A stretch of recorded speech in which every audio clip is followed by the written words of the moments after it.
ఖమ్మం జిల్లా వైరా సాయిబాబా గుడి వద్ద ఘోర రోడ్డు ప్రమాదం జరిగింది.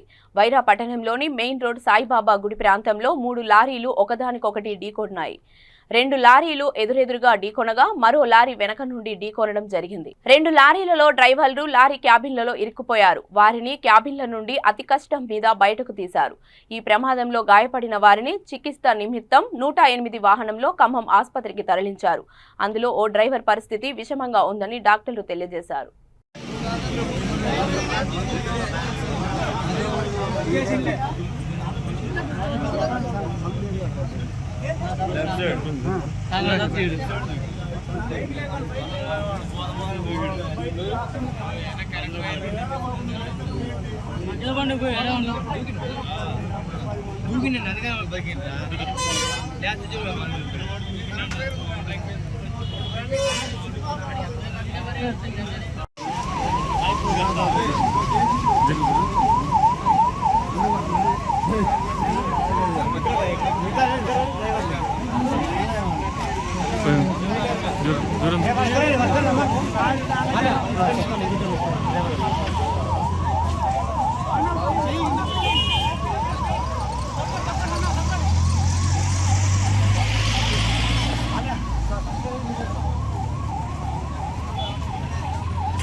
Durun.